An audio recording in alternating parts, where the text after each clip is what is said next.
and welcome, listeners, to episode 89 of DC Comics News Podcast. I'll be your host this go-round. My name is Kendra Hale, and joining me to discuss all of the newest happenings in the DCU is my colleagues Brad Filicki. Hello. And Miss Kelly Gain. Hey, guys. Now, the first story that we're going to go over and kind of discuss is actually two of them. We've seen a lot of news coming out from DC that they're moving a lot of dates around when it comes to the bigger movies.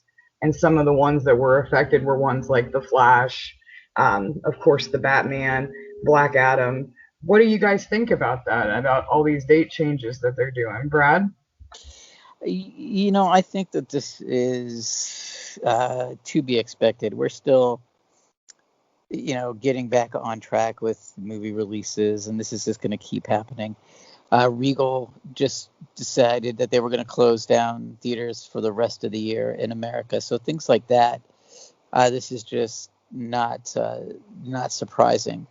And it's just, it's just a bummer because I was really looking forward to being able to see Batman like a year from now. And it looks like it's just going to be a little bit longer into March. So we'll see, but I just think it's something that we have to kind of roll with in these, uncertain COVID times. Kelly? Yeah, I agree. I mean, it's understandable. And we've talked about this a lot, the fact that, yes, it's kind of one of those hopeful scenarios when you're thinking of, oh, well, this will be one of the first movies I get to see in theaters again and whatnot, but this is just the way it is right now. There's not, we just don't really have a set end for when things will get back to normal after COVID or when there will be an after COVID. So, at this point, I think it's just better if Warner Brothers feels that they're keeping people safer by delaying productions or kind of putting these stops in where they have to.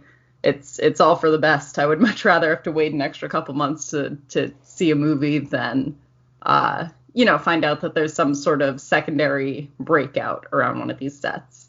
What about you, Kendra? I'm in the same boat. I like that they're taking the health and well-being of their employees as well as the actors and production teams into account. I like that, especially since we've seen several instances where there's been productions that have had to be closed down or moved back, or it's completely shut it down for months because of COVID. So I do like that. I think the only thing that gives me a little pause is while we're getting to see tentative dates for ones like The Flash and Shazam, Fury of the Gods, and Batman, we don't really get a specific date for Black Adam. They've actually done it as undated, meaning they're not sure when it's going to release. Did you guys have any thoughts about that one, Brad? I think that we will be okay with Black Adam. I think we will get a release date. I don't think it's going to be canceled. I think I think between the power that The Rock has to get these projects moving forward and the good buzz that it got through fandom, I think we'll be set. We just may have to wait a little longer. And to be honest, these release dates that they just released could be changed too. We don't know. So, but I think I'm pretty optimistic though that we will see Black Adam. Kelly? Yeah, absolutely. They can't let The Rock down at this point. That's like, he's The Rock. You can't make him unhappy. And the teaser, the sort of concept trailer we saw at Fandom was so cool, and I feel like it got people who maybe weren't that interested in Black Adam more interested. I think it's one that I've seen pop up that people have shared on social media who didn't seem to have any kind of interest in it before. So I don't think that we have to worry about the fact that they're not setting specific dates right now, because it just, it turns into one of those things where every week it's like, all right, we're back another 2 weeks and 3 weeks and 4 weeks. And, it's just, instead of putting a moving target out there, just saying, we will get there when we get there might be the better option. I actually really like that, especially with, like I said, with all of the dates that have been moving. And it's not that, I have like this real super, I do, I have the want to see the movies, but I want to see everything done safely. I don't want my joy or any fan's joy to come at the expense of the employees. But on the flip side of that, one of the other news stories that we have is that Patty Jenkins is still set for the theatrical release of Wonder Woman to go according to the date that was set on September 11th, for it to premiere on Christmas on December 25th. Do you guys think that they'll be able to keep that date? What did you guys think of the announcement, Brad? I hope so. I do feel that this is a film that really needs to be seen on the big screen. So I don't want them to have to release it on demand if they can help it. But with things are the way they are, it's just really hard to say. And everybody wants to see this film, and I think that Patty Jenkins wants everybody to see it. So it's just a matter of getting that perfect storm of where it could make the most money for Warner Brothers, where the most people can see it, and fans and everybody is the happiest. So, and that includes the film, that includes Patty herself wanting it to be seen the way she wants it to be seen. So I'm really fingers crossed that we can see this on the big screen. On the flip side of that, if it does go to on demand, this would be one of the few movies that I would consider spending $20 to see. So we'll see. Kelly? Yeah, I mean, I agree with both sides of that statement, that if it was on demand, either way, I would still, I would still pay to see it. But I think, unfortunately, movie theaters are suffering so much during COVID, and it's unfortunate because I'm thinking just even in the theaters around where I live now in Philadelphia and where my parents live in New Jersey, they remodeled them in recent years to have these huge recliner seats and everything. And I feel like they could really utilize that sort of theater space now if they figured out exactly, so say we only put, instead of 10 people in a row, 4 or 5 people in a row and space it out properly. I feel like you can do that without having to put people in a dangerous situation. It would probably be a lot of effort, but I mean, we can see these bigger movies in theaters and kind of have that larger experience, but still do it safely. And I keep seeing things about drive-in theaters, which in December might be a little bit crazy, at least, on the East Coast or anywhere where it gets cold. So, I mean, maybe they don't have as many options as we would have had if we were looking at a summer release, but I mean, I do hope it goes to theaters, because it's unfortunate to see, Brad, like you were saying, with Regal closing down and whatnot. It's just, it's a rough time for people on that end of the entertainment industry as well. So, if it does go straight to on demand, I'll see it, but I would love to see it in theaters. And my hope would be that even if, it premieres on demand, that once things are safe again and theaters open up, maybe they'll do a theatrical release, because I would definitely go back and watch something in theaters if I liked it. Yeah, it just, we'll just have to play it by ear, but I really hope they keep that date. Kendra? I agree. I really do hope so. I mean, I know that in her Twitter response, Patty Jenkins said that currently there's absolutely no talk of it going to a streaming service or it going the way that Disney did with Mulan and coming into as a buy-in for subscribers or for non-subscribers who are guesting. I mean, I like those ideas just because in the middle of a pandemic they do seem safer. But like you said, Kelly, if they're able to space it out, I don't see why, if I can go to a Friday night football game where they've got the bleachers sectioned off, it wouldn't be the same type of thing for a movie theater except for the enclosed space. You know what I mean? Like maybe have less people in there, or do ticket sales to see, maybe testing the want in your local area. I mean, that's an idea that might work. I don't know. But I do hope that they're able to keep it for theatrical release. I think that would be really nice for the fans to end the year on that. Now, speaking of the movies themselves, we've brought up The Batman, which has a March 22nd tentative date for release in 2022. They actually brought up that they are doing shooting in a location for The Batman, for Anfield Cemetery, where they're doing that. And we're seeing a lot of social media where we get to see little hints and tricks that, they're doing. Like we had the cinematographer for the Snyder Cut, who's reshooting some of them, do a blue screen to tease fans. What did you guys think about either of those, Brad? As far as the Batman goes, they said they're asking the public to please stay away because of COVID. And I really hope that they do, because I don't want to see something happen like happened earlier where they had to shut down production again because there were positive tests. So I hope that they can continue filming and get this done, because I really want to be able to see this in March of 2022, which now seems so far away. So I am glad, though, that they are being able to film. And as far as the Justice League goes, I love the idea that they're filming more.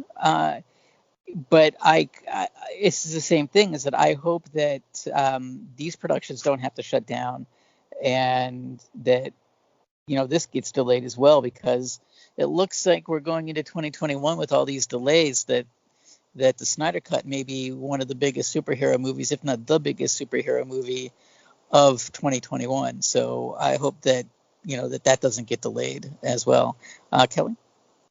Yeah, I agree, and I think, if anything, my hope with the kind of distant dates that they're setting for these, and especially, Batman, now we're looking at 2022, and I mean, that is far away. That is well over a year out. But my hope would be that they're sort of setting these distant time frames, so they're maybe accounting for another possible shutdown at some point. That maybe it's not this.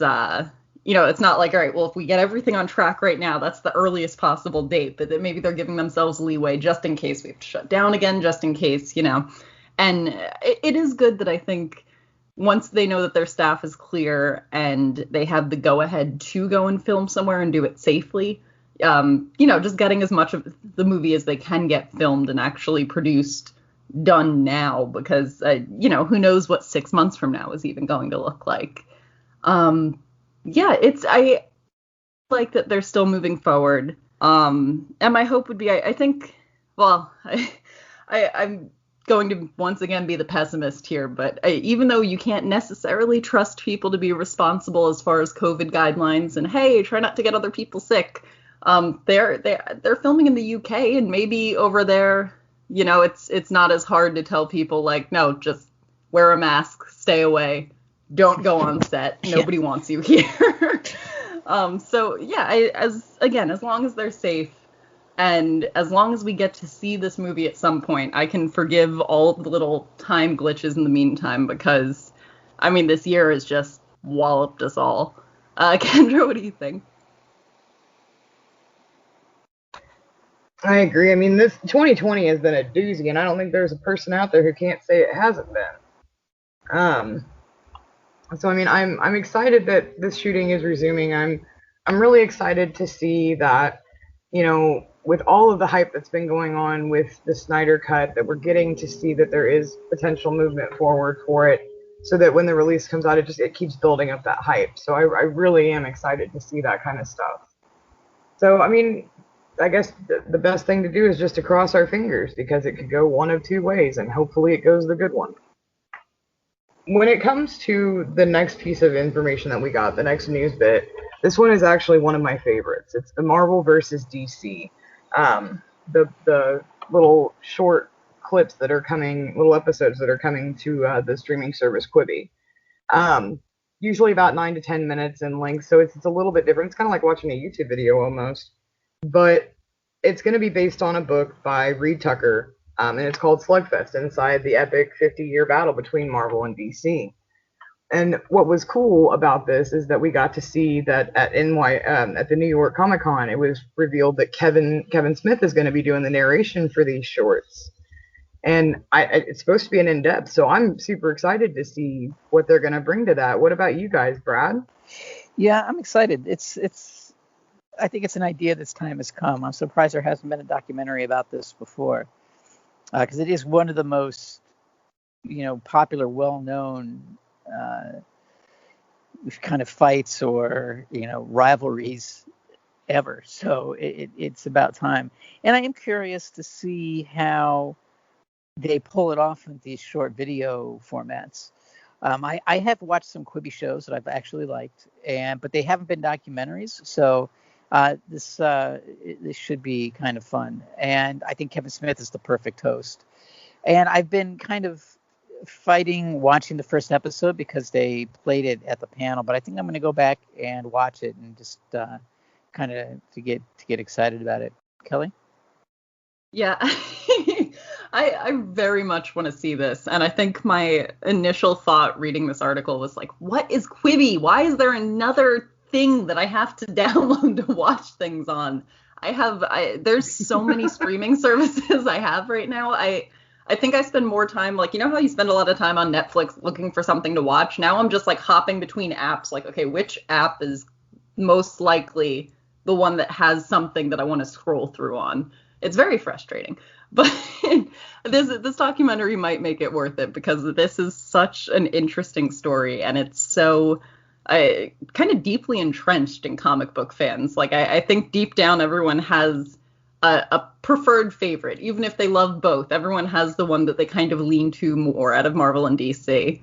And I mean, for me, it's always been DC, but it's still fun to know the history, and it's fun to kind of look at how that rivalry developed. And not only that, I remember when Stan Lee passed away, it was a big deal for DC and for DC fans too, that, DC came out and made statements, and so did a lot of creators and artists and writers who work for what would have been the opposite side, which I think is a really good, it's like a bright spot on the horizon, that not every, huge, long historical rivalry has to be like this, we hate you forever thing, that you can be a rival and still have some common human decency and respect. If anything, that's a great example to have, because, I mean, I was really kind of heartwarmed, I guess, to see that, even though we have this huge history of,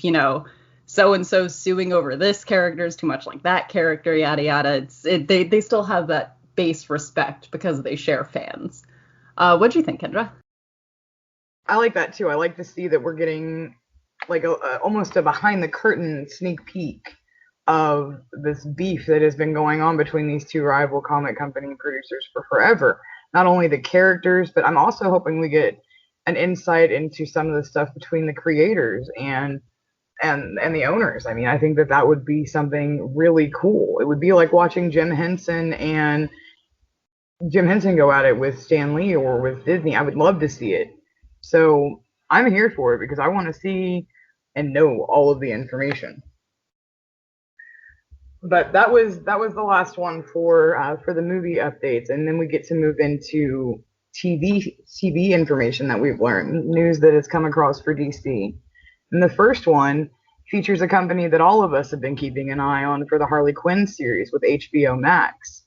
And they finally made an announcement that they're going to have their Green Lantern season 1 go straight to into the series. 10 episodes at an hour long apiece. And we get to see that they're beefing up over at HBO Max their library for DC original series. Are you guys as excited as I am? Brad? Yeah, this is very good news because so much of this had seemed like simple rumors at the time. Like, for me, it's one of those things where I believe it when I see it. And this is a definite positive note because it means that this is definitely happening. Not only that, but it's ordered straight to series. So that is a really good sign. It's probably a really good sign that they, that the powers that be like the scripts and like the stories. So yeah, I'm excited about this. Kelly? Yeah, this looks awesome. And I definitely, I'm excited to see HBO Max kind of get a bigger library of DC content, because right now it seems like a lot of things have gone over from DC Universe to HBO Max, but not everything, and it's still sort of, you can watch through most of the DC content that's there pretty quickly. And this show just looks awesome. It seems like they're going to focus on a really kind of a wide range of Green Lantern stories.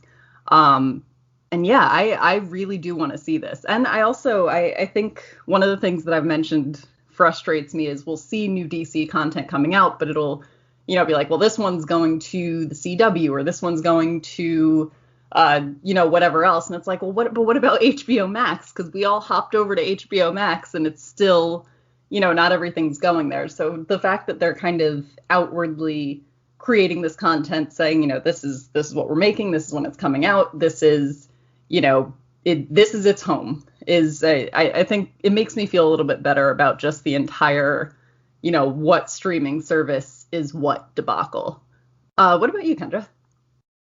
I mean, I like I said, I agree with you guys. I'm excited not only to see that they're building up their library, but it's also with original content or continuing great series like Harley Quinn, like Doom Patrol. I mean, I'm excited to see everything.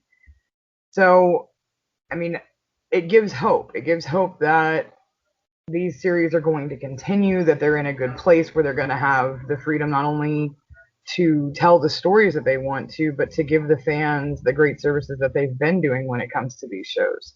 So I really, really am excited, especially since they're an hour long. I mean, that in itself, I'm just like, okay, let's do it. But the next bit of news is one that has kind of had a shadow over it since the break of the story, and that was Ruby Rose coming out and giving a little bit more information, at least a little bit more meat on the bone of why she chose to leave playing Batwoman. Brad, what did you think about the news?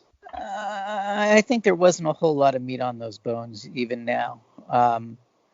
But I think the one positive thing about her leaving, and this has been, this way from the beginning, is that they really seem to still respect each other. The production, the rest of the cast and crew, and her. It looks like there wasn't a lot of animosity, and I really like that she said that she's excited to watch season 2. So it's just good that it wasn't on necessarily super bad terms that she left. So that's kind of refreshing. Kelly? Yeah, I still have a lot of respect for Ruby Rose, because I think even though it was disappointing to see her leave the show and it was kind of confusing, I think it's better that she came to the conclusion that maybe this wasn't exactly where she wanted to be, and parted somewhere where it's early enough in the existence of the show that we can accept a new character coming in. And even though, I mean, it's definitely a challenge to, between season 1 and season 2, have to sort of change the meat of the actual story. But if anything, I mean, if she was feeling, less able to play the character, or less interested in being the character, I'd rather her, step away, be honest about it, let us start over with someone else, instead of, maybe just hanging on for another season would have made tension on set worse, would have made, whatever internal things they were dealing with harder. So it is disappointing that she went, but I'm still very excited to see season 2. And I do also really respect the fact that there is this kind of, I wouldn't say, no, well, yeah, I mean, a total lack of animosity, it seems like. There's no, it's not like a Ray Fisher kind of situation where something happened and, people are upset. That it's kind of, this wasn't right for her. She walked away. They found a new star, and we're all good. We're cool. What about you, Kendra? Well, first of all, because I'm really glad that I'm the one doing this, because I have a lot to say about this one. But I mean, I first of all, I also agree with both of you, and I respect fully that there is this lack of anger or resentment in any form, that it didn't turn into, like with the Buffy cast with Sarah Michelle Gellar, and there wasn't this just like huge wedge that didn't seem like it should be there between the actors or the studio. So I do appreciate that. That being said, I remember when this one broke, I had just the day before, and I kid you not, just the day before, talked with our own Steve J. Ray about doing the reviews and taking over the reviews for Batwoman for Dark Knight News for season 2. And I remember being so excited. I was like, I hadn't thought about watching the show yet, but if I'm going to do season 2, I want to go back through and watch season 1 so that way I'm up to date.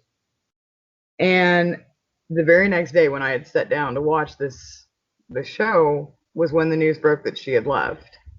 And it just kind of put me right in the middle because I was like, well, do I still want to watch all of season 1? And then go into season 2 with this new actor who's becoming this, taking up the cape. Is it going to feel believable in the way that they transition it from Ruby Rose's Batwoman into the new actress, Miss Leslie, I believe her name is.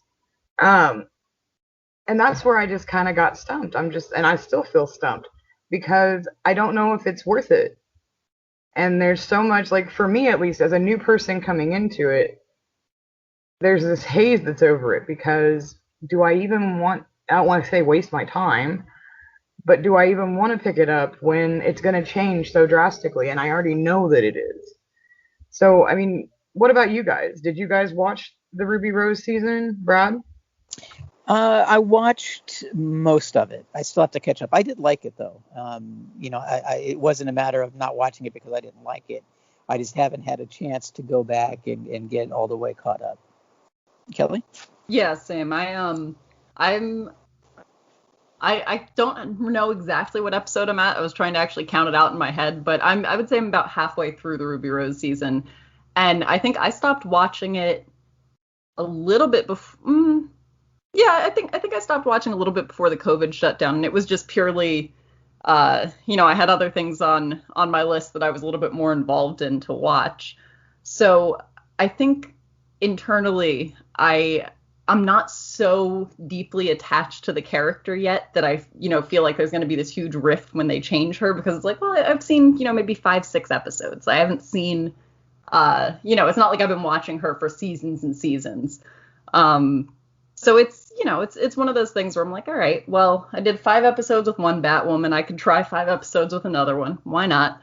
But yeah, I do see what you're saying, Kendra. It's definitely a weird position for a show to be in. It is really hard for any television series to transition from a certain cast that people have gotten used to into another one. So I think I'm going to play it by ear personally, but I am not so attached yet that I feel like I'm losing too much. I think that's good advice to take. I really do. I mean, and I'm pretty good at being unbiased. I mean, I really am. It was just one of those where I was like, well, this is a lurch I don't want to be in. But I mean, it'll be what it is. I'm glad, like I said, I'm really glad that they don't have any kind of animosity towards each other. I'm glad that she's gone on to do other projects that she seems like she's much happier with. And I mean, at the end of the day, that's what needs to happen. If she's happy and they're able to move forward and it's still good, I'm completely fine. But moving forward, DC went ahead and said that they made an announcement that they're going to be doing a step into the preschool market when it comes to some of their animated series. And the first one that's going to be released is one called Bat Wheels. And if you've read any of the comics as adults that'll be listening to this, you've heard or you've seen the bat animals or the super animals. And now we have super cars for preschoolers where we get to see like the Batmobile and the Batgirl cycle that are going to be doing adventures. And I'm sorry, but I think this is absolutely adorable. Brad? Yeah, me too. If I had preschool age children, I'd totally get them to watch this, so I could kind of check it out to see what it was all about too. It's kind of like a guilty pleasure. Yeah, this seems like a perfect idea. It's kind of like with that documentary. It's like, why hasn't this been tried before? So yeah, I think kids will love this. Kelly? Yeah, absolutely. This looks so cute. And it's funny because when I was a kid, the movie Cars came out, and I remember loving the first movie, but then about a year or two later, just, I guess, becoming mentally, I don't know, more aware of reality and just getting older. I remember being like, well, where are all the people? Why are these cars talking? And like deconstructing it for myself. And I'm glad that I've come back to a place where, again, the talking cars are just cute and I'm just going with it, because this looks so fun. Like a talking Batmobile that does its own adventures. Like, that's awesome. That is ridiculous and awesome. And if I did have young kids, I would absolutely be showing them this. It is so cute. I'm really glad to see that we get DC kind of really thinking outside of the box. I mean, we get to see them doing the Black Label, which is the much more mature storytelling for adults. And then now we're getting to see them kind of attack on all different target markets, which is really cool. Especially since this, like you said, Kelly, these cars are so stinking cute. I'm just like, all right. But it makes me wonder, because you brought up how when you became a year older, you looked back at cars and were like, why did I find this intriguing? Why was this fun? And it reminds me of that meme that's been going around on Facebook, and it has been for a while, but it's the one where the guy asks you, well, you look at a bowl of Trix and it used to look like fruit. What if the reason you no longer see the fruit is because you grew up and Trix are for kids? And I'm like, you know what? Sir, you have a point. Especially when I hear you say that about cars, I'm just like, okay, maybe that's what it is. We no longer find it funny anymore. But now we're to our ad break. This is Seth Singleton from DC Comics News, here to tell you about the Spinner Rack. Each and every week, DC Comics publishes so many great books, it can be hard to decide where to invest your time and money. And that's where the Spinner Rack comes in. The Spinner Rack is my honest attempt to rate, review, score the top 5 books from DC Comics each and every week. How can you listen? It's easy. All you have to do is go to your favorite platform, subscribe to DC Comics News Podcasts, and wait for the new episode to load up. Join me each and every week as I sift through the best from DC Comics and pick my top 5 books. Can't wait to share them with you and to hear your scores when you share them with us, right here on the DC Comics News Podcast. First, there was the DC Comics News Podcast. Then came the Spinner Rack. And now, the third show brought to you by the guys that brought you all that other stuff I just mentioned. I Am the Night. A story about the stories. A show celebrating Batman, the animated series. Week by week, episode by episode. Just when you thought it was safe to put on a pair of headphones, I am the Night.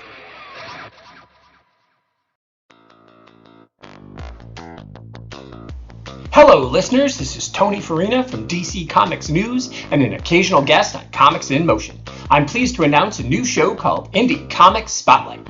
Each week, my guests and I will be taking a deep dive into a current title or a classic graphic novel from a publisher other than the big two. Consider this show the best of the rest. My hope is that we'll bring new readers to independent comics and give old readers a chance to share their thoughts. Join me each week in the Comics in Motion feed in your favorite podcast catcher. Why, hello there. I'm Seth Singleton, and I'm here to tell you about Mad Love, a Harley Quinn cast. 3, 2, 1. Harley Quinn? Harley f***ing Quinn? What have we learned from this crazy show? Making bat shark repellent relevant since 1966. Oh, look, Ogre. And we've gone completely off the rails. I hear the bat signal. Shut up and bat 'em, nuts. I definitely do not that. In need of an adult-sized nemesis. Humans make good fertilizer. You can't with Lois Lane. For f***'s sake. I'm a damn good cop. Lot of lasers. Educational and informative. The DC Comics News Podcast Network presents Mad Love, the Harley Quinn cast. Back to you, Seth. So, tell us your thoughts. We'd love to hear from everyone out there. Or not. That's really up to all of you. F***ers. And we're back. All right, now we get to move from television news into comic news, which I know excites all of us. So the very first one is one that I know is a huge excitement. It's just give it to us already kind of moment. And that is that Tom King came forward and said that the new Watchmen spinoff, Rorschach, is going to be what's happening to us. It's going to be his writing take on what's happening now in the real world. What do you think, Brad? Are you excited to see them take that portrayal? Yeah, because I think one of the things that makes the Watchmen, no matter sequels, original series, or whatever it may be, is how it relates to what's going on in the world at the current time. The original Watchmen was such a brilliant deconstruction, not only of superhero fiction, but also of the politics of the 80s.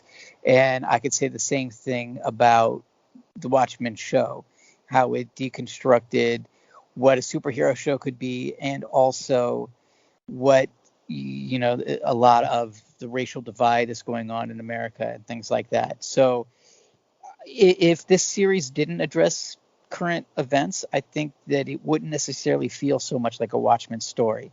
So I'm glad that they came out and kind of really, confirmed that. But yeah, I'm super psyched to read this first issue. Kelly? Yeah, absolutely. And Brad, like you were saying, Watchmen is such a pointed political deconstruction. I mean, it just fit perfectly Alan Moore's original book back in the 80s.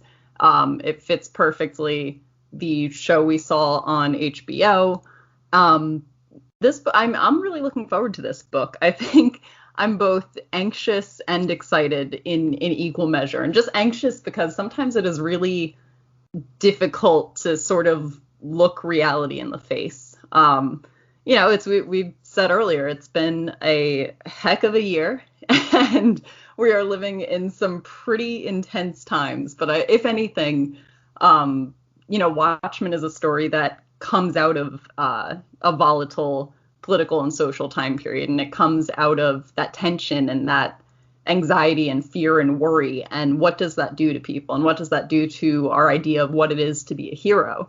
And especially with the way things have been in the news recently, you see people who genuinely step up and act as heroes. You see people who think that they're acting as heroes and are actually being completely evil. And it's a terrifying but honest reflection of the way humanity really is, that sometimes we take things to extremes that don't have to be extremes, and sometimes a real just widespread fear can start to turn people into things that they're not. So I'm really interested to see how Tom King creates this new Rorschach and what that character is going to say about where we are right now, because it's, even if reading Watchmen the first time I read it, I remember thinking, we're not in the middle of the Cold War anymore, and I'm still freaked out by this. Like, I still don't like watching that clock get closer to midnight.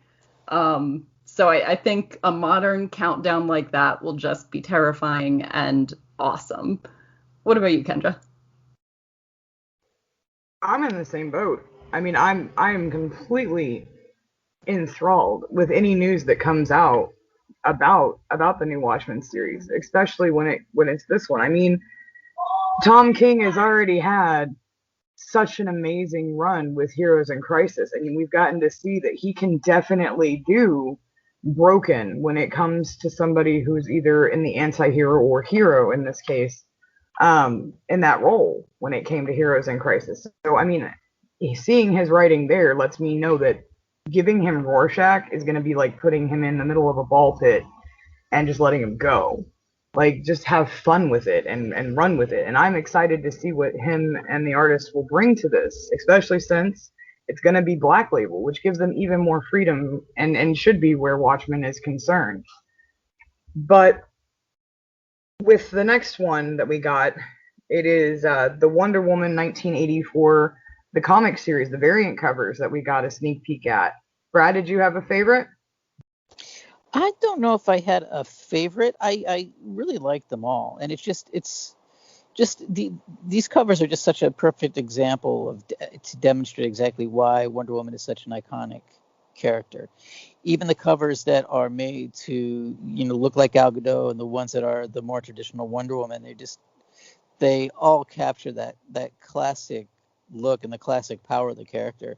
So I like all of them. I'm not exactly sure if I would pick a favorite. Kelly? Yeah, I mean these look amazing, and I always mention my comic book wall, but I mean it's so much of it is Wonder Woman, and after these come out, it's going to be a lot more Wonder Woman. I think, and actually I do have a favorite. I think it's the second or third one in. She has it's a more comic book looking, less Gal Gadot version, but with the lasso kind of big and gold and shiny and completely in the foreground. I mean, she is just such a visually cool character. All of the, everything that makes her a compelling character aside, just visually, Wonder Woman always looks awesome. And especially the covers that have been coming out, I think, since Rebirth are all so gorgeous. So this is, I mean, I love it. And I probably will have at least 4 of these on my wall when they come out. What about you, Kendra? I'm excited. It's Wonder Woman. I'm in the same boat. I'm excited to see all of the stores having all of the merchandise because we know it's not just going to be limited to comic book covers. I mean, there's going to be all kinds of stuff coming out, not only for the movies but for the comics. So I'm bound and determined and have come to terms with the fact that the end of 2020 is just going to be take my money, take it all, and give me all my comic stuff. But the next one is a little bit confusing to me, and it's I don't know. I will have to help my own judgment when I hear what you guys have to say. But we got an announcement from DC that they're going to be pushing back and postponing the plans to do the reprint on Gen 13's origin story. It's going all the way being pushed back to 2022, which Brad, like you said earlier, is forever. And for a comic, it just strikes me a little weird. Like I could understand the movies, but what did you think, Brad? Yeah, this is a little strange. I don't see what the point would be unless there's something planned that we don't know about with these characters, that would kind of make sense to push it back. So I'm just not sure. I am interested in this collection. Now, these characters are a bit dated, but when I first moved to New York from Ohio, my roommate for a while was Jason Johnson, and he did some art on Gen 13 over the years. And I don't know if any of his art is being reprinted in these, but it'll be kind of fun to me to revisit these characters because it's been a while. So in that sense, I'm kind of bummed that it was pushed back, but I'm glad it wasn't completely taken off the schedule. Kelly? Yeah, I think it is odd that it's such a long delay. Yeah, that definitely struck me as weird. But it's not a series that I'm very familiar with. I've heard of them. I've seen I've seen some of these characters before, but I don't think I've ever read any of Gen 13. So it's strange, and it's something that I will consider picking up when it does come out. But if it's a reprint, I do kind of wonder why it would take over a year to reprint something. But I mean, there's a lot going on right now, so I won't fault anyone for any of the delays. What about you, Kendra? I'm in the boat of that. I mean, I like that we wouldn't necessarily. I don't know if I'd be mad about a delay, but it's in the back of my head. I'm also like, well, wait a minute. If this is a reprint of a story, it's already been done. Is there maybe something where there's a time lapse of a contract that has to go before they have permission to do it? I mean, I don't know if that would be what would cause the delay, where it would have to go all the way back to 2022 for a reprint. It boggles me a little bit. So I mean, that's the only thing I could think of. I mean, yes, absolutely understand the COVID worries and concerns, but on a reprint, the work would already be done, wouldn't it? Presumably. Yeah. Yeah, that's another thing that struck me strange too. That's why I'm just like, okay, well, but if it's already there, maybe there's extras. Maybe they're doing something like you see a lot with Kickstarter, where they add more content to it that wasn't there. Maybe some interviews with creators, or maybe they're looking to add extra like sketchbook pieces into it. But it's just one of those where I'm like, okay, but why? Like I could see maybe next year, but why? Why 2022? It's like a couple months ago when it was all October. Now it's all 2022.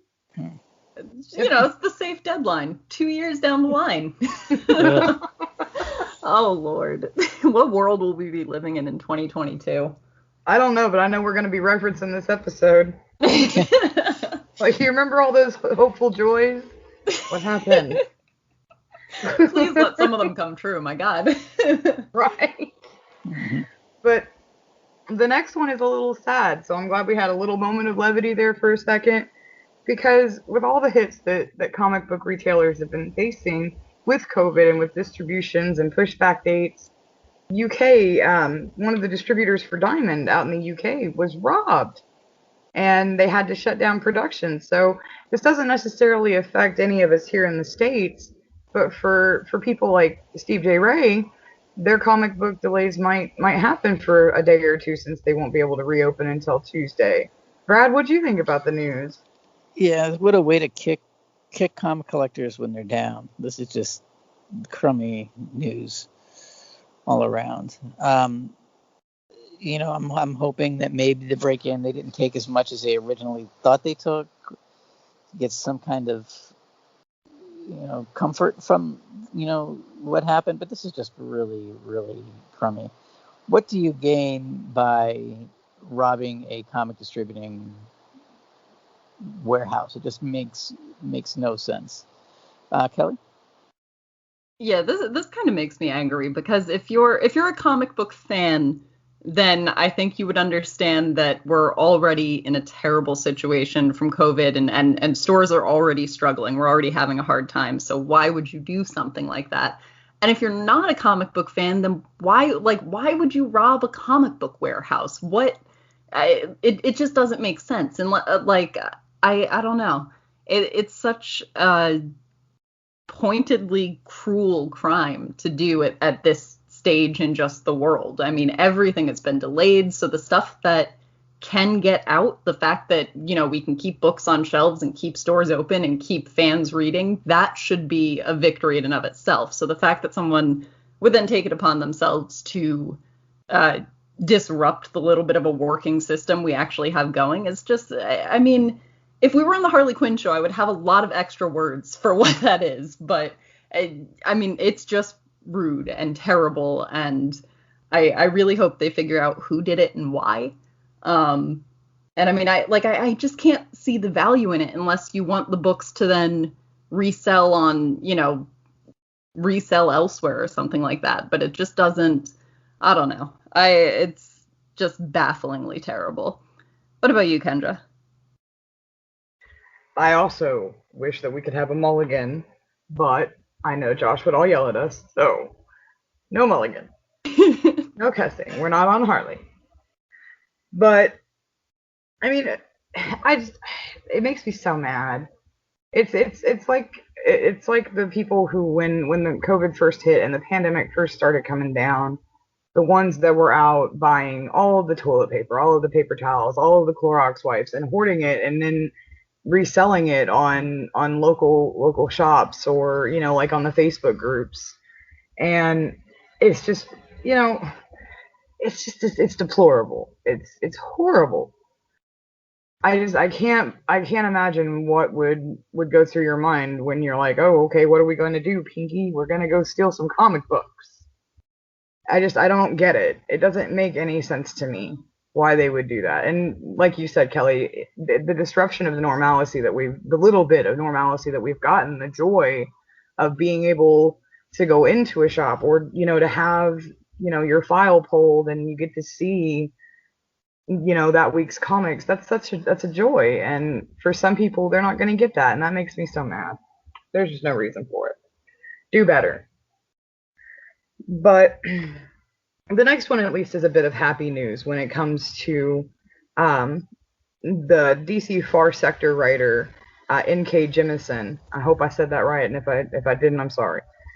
But she was named the new Macarthur Fellows, which, if you're not familiar with that program, what it is annually they recognize people of outstanding talent to pursue their own creatives, and it's basically like getting a grant for them to expand on being, a writer or an artist. And it's something that I think is really, really cool. So I was really, congratulations for winning it. I think that's awesome. What about you, Brad? Did you?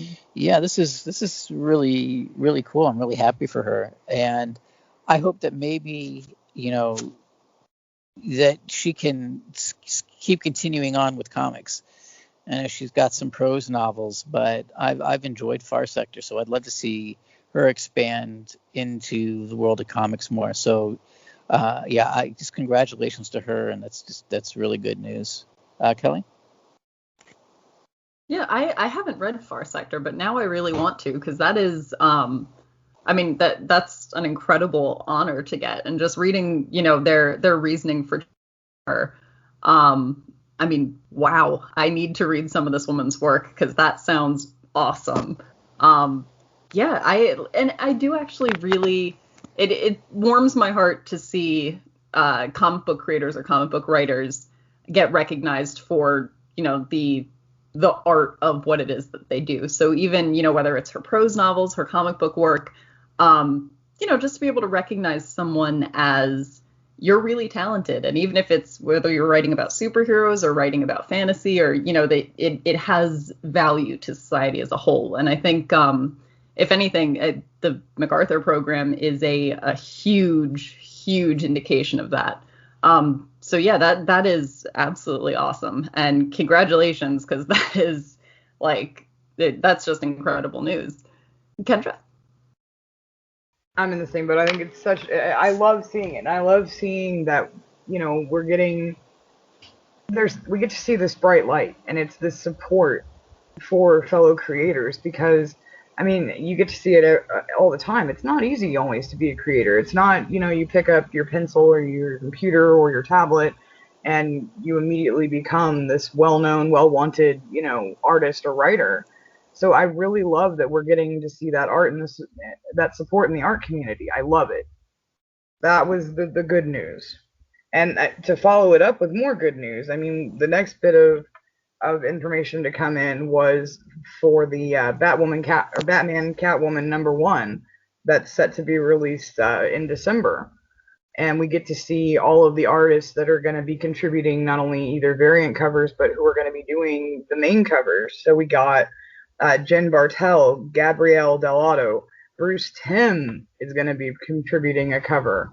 And of course, we have Clay Mann, who's going to be doing the primary cover, which is cool to see since him and Tom King worked together on Heroes in Crisis. I love that we get to see all of these artist names coming, because Batman and Catwoman #1, from what I've heard about the premise of it, is set to be really freaking cool, where we get a trifecta storyline. What did you think, Brad? Yeah, I get more and more excited about this. There's just a lot of cool things going on in the Batman world. I've just recently completed rereading Tom King's run, so I'm excited to see that continue. So just having this list of artists just makes that closer, and I really, really like these artists too. So I'm psyched to see what they come up with. Kelly? Yeah, this looks so fun. And specifically, Bruce Timm, that's a huge point for me, because I love his artwork. I love that cover too. And all of these just look fantastic. Batman and Catwoman have such a dark aesthetic, and they play off each other so well on the page, but all of these covers are just so fun to look at. There's so much going on, even though they're kind of, dark and in the eternal night that is Gotham, but they're still vivid and very active on the page, and it just looks amazing. So I am very, very excited to see this. Kendra? I think what I'm most excited for is seeing Tom King come back, because I know that among a lot of the fandom, when he was doing the story with Batman and Catwoman and all of that build up, and not everybody was really satisfied with what happened. There was a lot of grumbling. And I really do hope that people will give him, I don't want to say the time of day because that makes it sound so much worse than I think it is, but I really hope that they give him a chance to tell this story that he's wanting to tell, because I know I'm going to be down for it. It'll even make me want to go back and reread all of the lead up. But I really truly hope that it is as good as it looks like it's going to be, because it makes me excited to go out and to buy it in many of the different variant covers. But it looks like the last bit we get is the most exciting. And that is news that came out at New York Comic Con in regards to Endless Winter. I know I've got a bit to say, but I'll let you guys go first. What did you guys think about the announcement, Brad?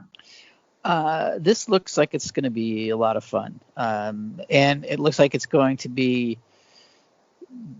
not like War of the Realms, which is good. It's going to distinguish itself. I always, when you have these big event books, there's always like one kind of takeaway at least of changes going forward in the particular universe. And it makes it's interesting because at the panel they said that Endless Winter was like in Greek mythology happens before Ragnarok. So it makes me wonder what are they building up to even after this? And I like the idea that they are humanizing the Frost King. I like villains that are, that you can sympathize with. And, a Norse god is not the easiest thing to relate to. So it's going to be interesting to see how they pull that off. And I really like that they are bringing in Viking Prince, because that's the perfect character to be in a story like this. And you can't go wrong with Swamp Thing. And I like the idea also that it's going to be told in different time frames. So, yeah, this should be an interesting, fun story. Kelly? Yeah, this is definitely an ambitious event, but I like everything I see so far. And yeah, Brad, like you were saying, it is tough to make a relatable or a human feeling Norse god, but I'm certain that I'm not certain, but it sounds to me like they're going to have a really good grasp on this. And I liked the article also talked about some of the themes of this event. And specifically, there's going to be portions that focus mainly on family and isolation. And I mean, at the very least, isolation is a huge, a huge issue that people have been facing throughout COVID. So hopefully, this story kind of plays into that and maybe uses that sort of modern feeling and how big of an issue that is right now to make us relate more to this, this kind of bigger mythological idea. But this looks so cool. And I think the first time we talked about this, or when we just saw that it was going to be called Endless Winter, I feel like my best guess was Mr. Freeze, and I'm so far off, but I'm okay with how far off I was, because this actually sounds much cooler. What do you think, Kendra? I remember that discussion because mine was that they were going to have a meeting of like all of the cold-based villains, like Captain Cold and Mr. Freeze, and I still want that, DC, because I thought that was going to be cool. But Justice League Viking, I'm excited.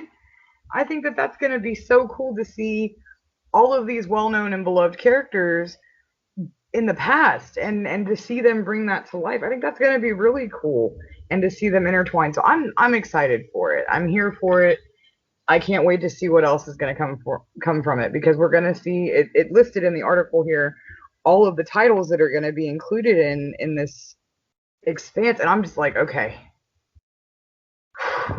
I love big events because it always makes you feel so anxious for what's to come, and you don't want to miss anything. And I'm afraid I'm going to miss anything, but this time I have a list, so I won't.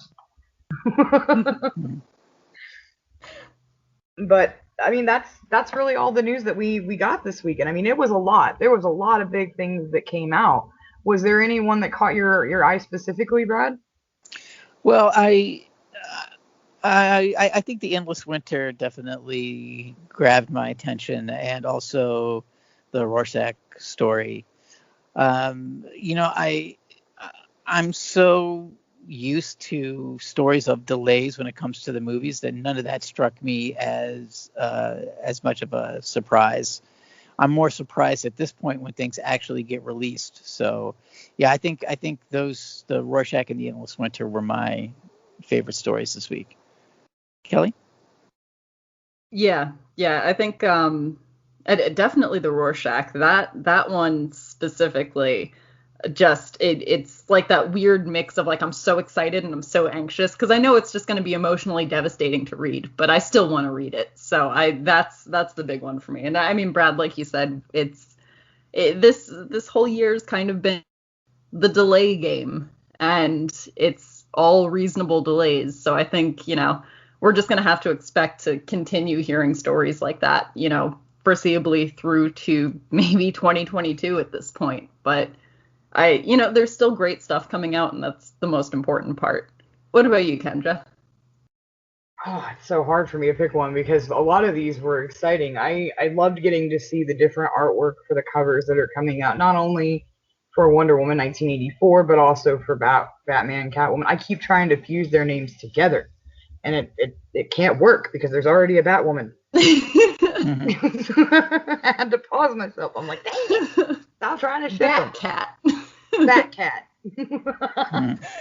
But I'm excited for it. I think that given the reins, the stories that are going to be told between all of these Rorschach, Batman, Catwoman, getting to see the Justice League Vikings, it's exciting for a comic fan, and I'm here for it. So that's it for us. I again have been your host, Kendra Hale, and I am joined by some spectacular colleagues. Brad, where can everybody find you? You can find me writing news and reviews, DC Comics News. You can find me also on the Mad Love Harley Quinn podcast, also part of the DC Comics News podcast network. And you can follow me on Twitter at FlickyB1. Kelly? You can find me doing opinion and editorial pieces for DC Comics News. And you can also find me on our other show, Mad Love, the Harley Quinn cast. And you can find me on Twitter at KelGainsWright. Kendra? I can be found at Devour All Words on Twitter. I can also be found doing news, reviews, and opinion pieces for Dark Knight News, as well as here on the DCN News Podcast and the Mad Love Harley Quinn cast, which you can find those. If you enjoy stuff like this, you can find us on anywhere that there are streaming services. That could be Spotify, iTunes, Google Play, anywhere that you can listen to a podcast, you'll find us. And when it comes to the social media, so that you can read some of the articles that we review, you can visit darkknightnews.com. You can go to dccomicsnews.com. You can go to Twitter, Facebook, Instagram, Tumblr. We're pretty much taking over the web. I mean, we really are. But as we love to say at the end of all of our casts, we'll start with you, Brad.